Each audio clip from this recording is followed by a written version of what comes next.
Deuteronomy 25 verse 1. If there be a controversy between men, and they come unto judgment, that the judges may judge them, then they shall justify the righteous and condemn the wicked. Notice the word judges is plural, which means there's more than one judge, for there's two different events, one to the righteous and the other to the wicked. John 5 verse 26 and 27 states how the Father had given life to his Son and had given him authority to execute judgment. Bear in mind, a priest doesn't pass his execution, and that's who Jesus is now, or lawyer and or priest. However, after his priestly work is done, he puts on his kingly garments, which makes him fit to execute judgment, that is, after the investigative judgment that's happening now and for the defeated wicked that will come later. The other judgment is made mention in Daniel 7 verse 9.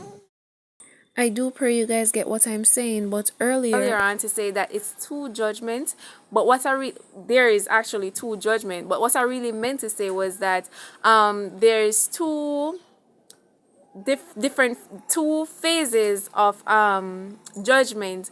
One is the investigation that is going on now, and after the investigation, then comes the executive judgment, and then you will have this happening again after Jesus comes down from heaven, where there's going to be an investigation and then also another executive judgment for the wicked, which we are, who are God's people, will be a part of, judging angels.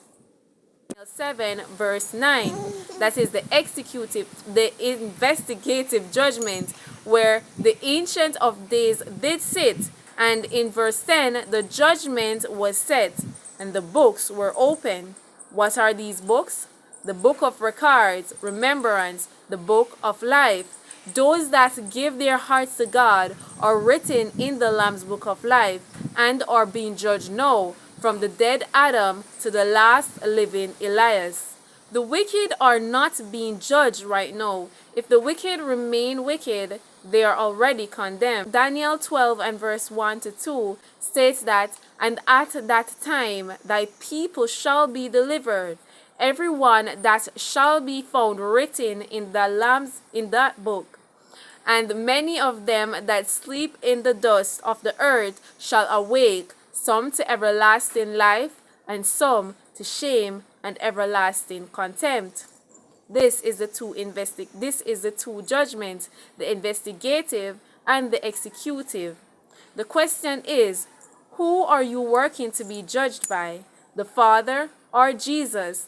John 5 verse 24 states, "Verily, verily, I say unto you, he that heareth God's word and believeth on him that sent him hath everlasting life, and shall not come into condemnation, but is passed from death unto life." This is God's word.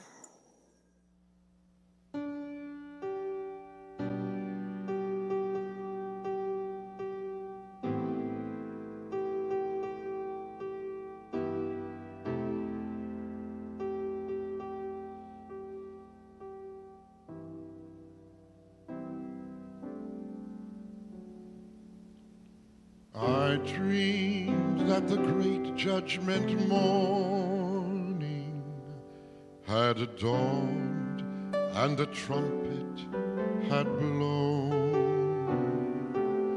I dreamed that the nations had gathered to judgment before the white throne.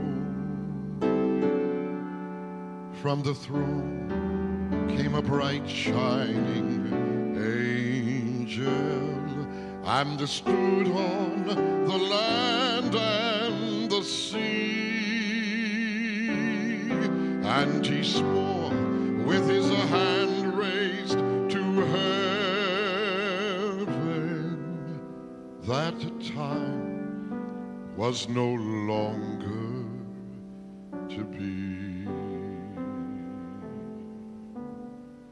And oh, what a weeping and a wailing as the lost were told of their fate.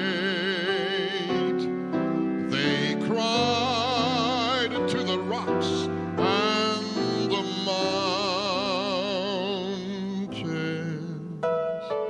They prayed, but their prayer was too late.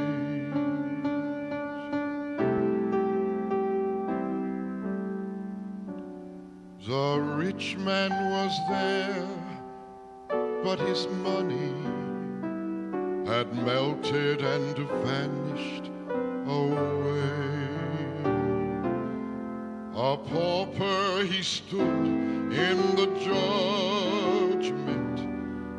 His debts were too heavy to pay. The great man was there, but his greatness, when death came, was left far behind. And the angel that opened his record, not a trace of his greatness could find. The moral man came to the judgment,